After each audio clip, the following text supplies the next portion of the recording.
భారత క్రికెట్ జట్టు ప్రస్తుతం సుదీర్ఘ విరామంలో ఉంది. అయితే సెప్టెంబర్ 19వ తేదీ నుండి టీమిండియా వరుస సిరీస్లను ఆడబోతుంది. ఇందులో భాగంగానే బంగ్లాదేశ్తో 2 మ్యాచ్ల టెస్ట్ సిరీస్లో టీమిండియా తలపడనుంది. సెప్టెంబర్ 5 నుండి జరగబోయే దులీప్ ట్రోఫీలో ఆటగాళ్ల ప్రదర్శన ఆధారంగా బంగ్లాదేశ్ సిరీస్కి జట్టును ఎంపిక చేయాలని బీసీసీఐ భావిస్తోంది.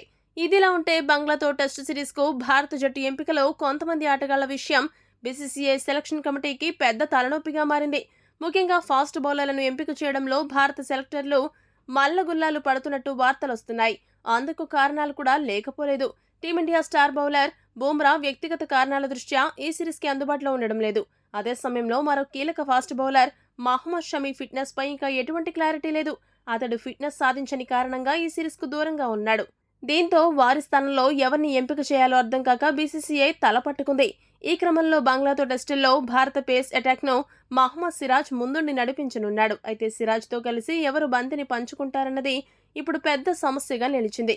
దీంతో బెంగాల్ పేసర్ ముఖేష్ కుమార్ను ఈ సిరీస్ కోసం సెలెక్టర్లు ఎంపిక చేసే అవకాశం ఉంది.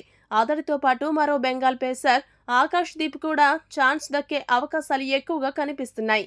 ఈ ఏడాది మార్చిలో ఇంగ్లాండ్తో జరిగిన 4వ టెస్టు మ్యాచ్లో అరంగేట్రం చేసిన ఆకాష్ తన తొలి మ్యాచ్లో 3 వికెట్లు పడగొట్టి మంచి ప్రదర్శనతో ఆకట్టుకున్నాడు. సెలెక్టర్ల దృష్టిని ఆకర్షించాడు. ఇప్పుడు బూమ్రా పూర్తిగా బంగ్లాదేశ్ సిరీస్కు దూరంగా ఉండడంతో ఆకాష్కు మరోసారి చోటు దక్కే అవకాశం ఉంది. ఇదిలా ఉంటే ఇటీవలి కాలంలో అద్భుత ప్రదర్శనతో ఆకట్టుకుంటున్న left arm pacer Harshdeep Singh టెస్టుల్లో అరంగేట్రం చేసే అవకాశాలున్నట్లుగా వార్తలు వస్తున్నాయి. మరి ఈ ముగ్గురిలో షమి, బూమ్రా స్థానాలను ఏ ఇద్దరితో బీసీసీఐ భర్తీ చేయబోతుందో వేచి చూడాలి.